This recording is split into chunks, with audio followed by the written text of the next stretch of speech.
André Breton nació el 19 de febrero de 1896 en Tinquebray, Francia. Sin embargo, su pasión por la numerología lo llevó a cambiar su natalicio al día 18.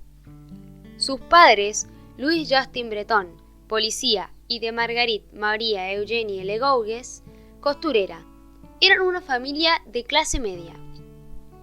Más tarde, se mudarían a París para que André, en 1906, comenzara sus estudios secundarios en el Colegio Chaptal, que finalizaría en 1912.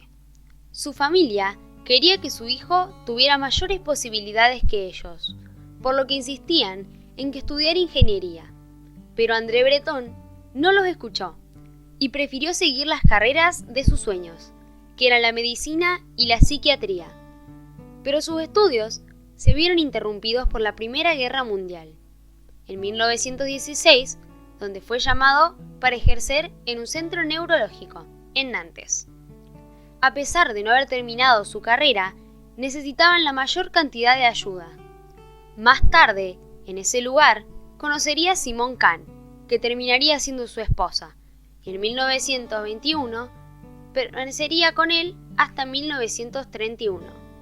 Ahí fue también donde conoció al devoto Jacques Vallée, que con su actitud antisocial y desdén por la tradición artística establecida, influyó considerablemente en Breton.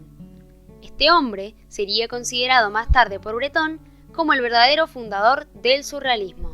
Pero este se suicidó a la edad de 24 años, ya que padecía una enfermedad mental. Únicamente habiendo escrito cartas de guerra que llevaron a Breton a interesarse en la literatura y la poesía. Luego de su muerte, continuó trabajando en hospitales y comenzó a estudiar las obras de Sigmund Freud, quien visitaría personalmente en octubre de 1921. En contact un petit peu avant avec Freud. J'ai été en contact avec Freud, avec lui personnellement, en 1921, lors d'un voyage à Vienne. Mais j'étais familiarisé avec les notions de la psychanalyse depuis plus longtemps, car j'avais eu l'occasion, étant mobilisé comme médecin auxiliaire, de pratiquer les méthodes de la psychanalyse sur les malades d'un centre de neuropsychiatrie. Este interés por experimentos con la escritura automática, escritura libre de todo control de la razón y de preocupaciones estéticas o morales, influyó en su formulación de la teoría surrealista, que mayormente se asocia a la pintura, pero su surgimiento fue con la poesía. Breton sería considerado fundador y exponente de esta. En 1920 publicó su primera obra, Los campos magnéticos, en colaboración con Philippe Saupault, en la que exploraba las posibilidades de la escritura automática. Fundó también, con Louis Aragon y Philippe Saupault, la revista Literature. En 1924 escribió el Manifiesto del Surrealismo, y a su alrededor se formó un grupo compuesto por Philippe Saupault, Louis Aragon, Paul Eluard, René Cribel, Michel Leiris, Robert Desnos, Benjamin Peret. Deseosos de llegar a cambiar la vida de Rimbaud y transformar el mundo de Marx. El surrealismo se basa en la creencia en la realidad superior de ciertas formas de asociación desdeñadas hasta la aparición del mismo y en el libre ejercicio del pensamiento. Tiende a destruir definitivamente todos los restantes mecanismos psíquicos y a sustituirlos en la resolución de los principales problemas de la vida.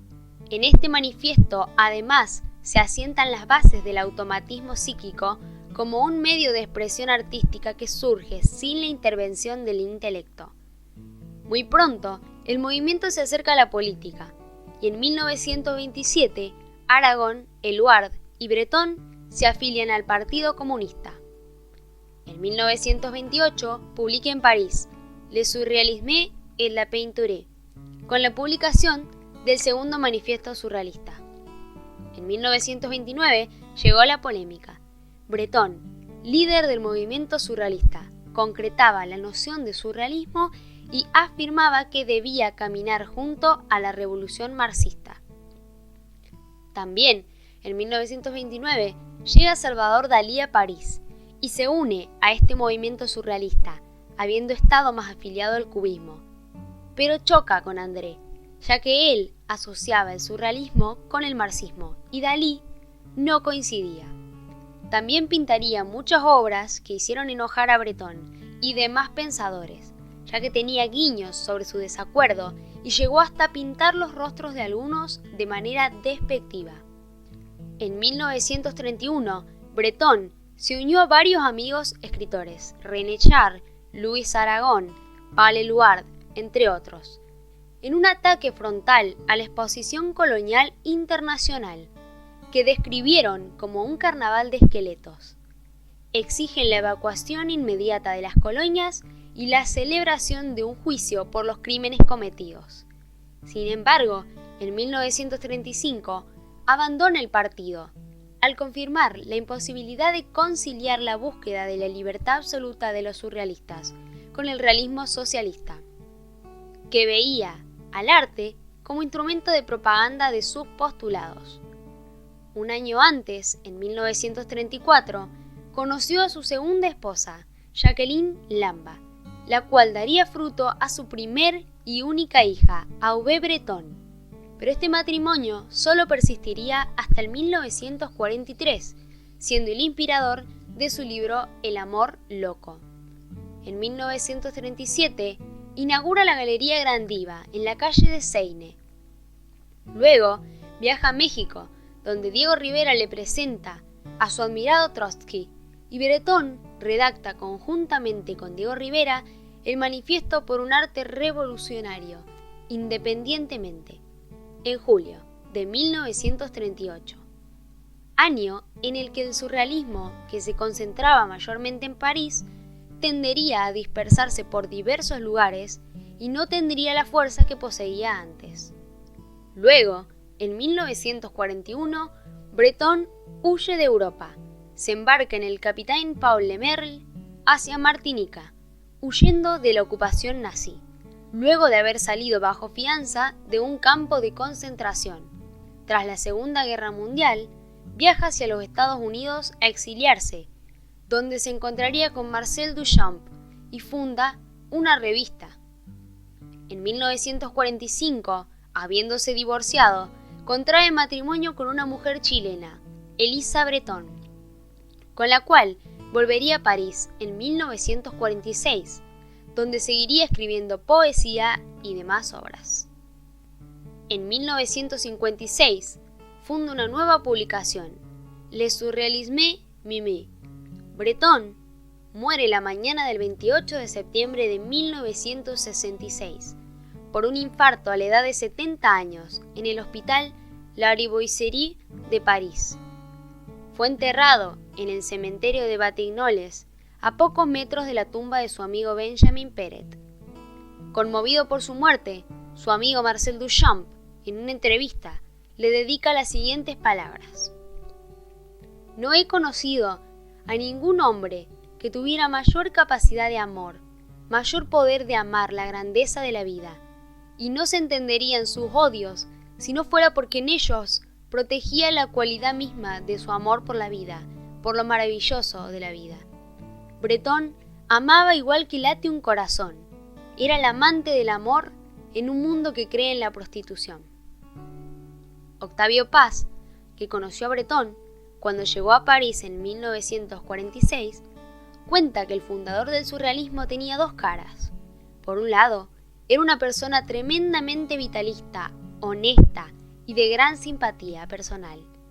Por otro, muy intransigente, ya que defendía los principios del movimiento y castigaba con la expulsión a aquellos que se desviaban de sus principios morales o artísticos.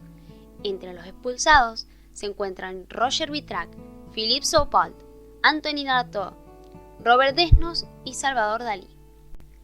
A continuación, leeremos y analizaremos uno de sus tantos poemas, titulado Todo el paraíso no está perdido.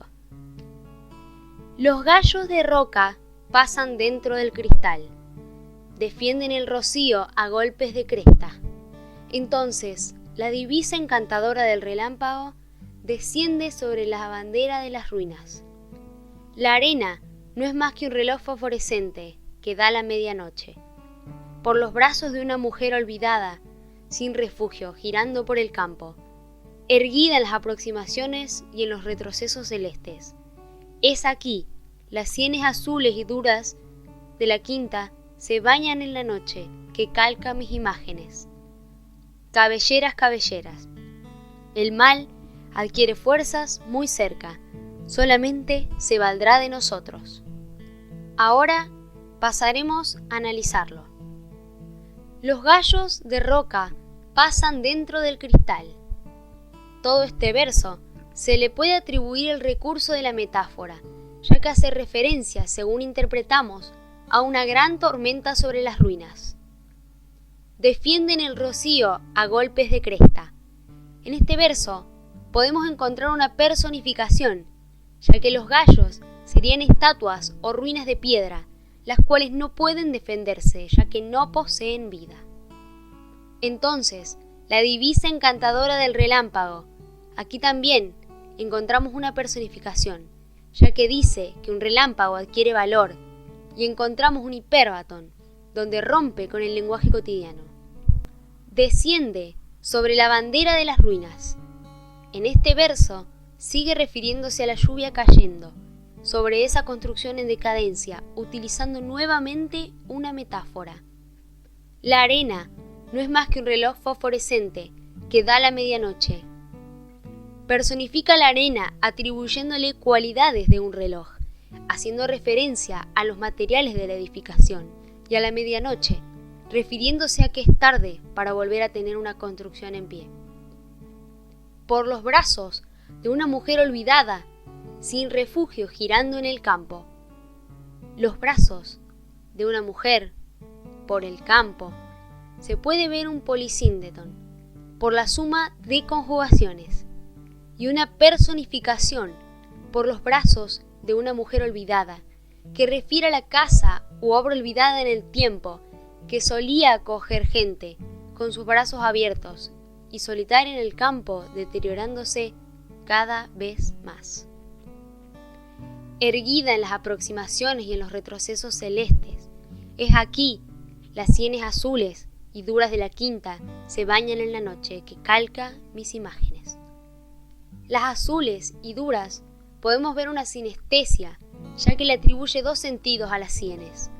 La personificación está muy presente en este poema, ya que es muy común en el surrealismo. Las aproximaciones y retrocesos celestes habla del cielo y la dura noche por su oscuridad tormentosa. El bañarse en la noche refiere a la lluvia mojando sus ruinas, siendo así también una metáfora.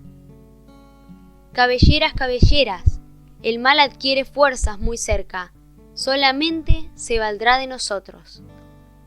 Por primera vez, en el poema aparece una epífora, repitiendo la palabra cabellera, y como no falta en toda la escritura, finaliza personificando al mal, sintiéndose como podrían llegar a sentir esas ruinas, el deterioro y el abandono.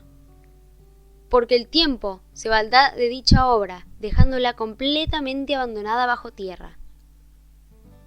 Este poema es un poema difórico, ya que habla del olvido bajo la tormenta de una construcción que antes era un lugar habitado, pasó a ser un lugar olvidado y destruido por el tiempo.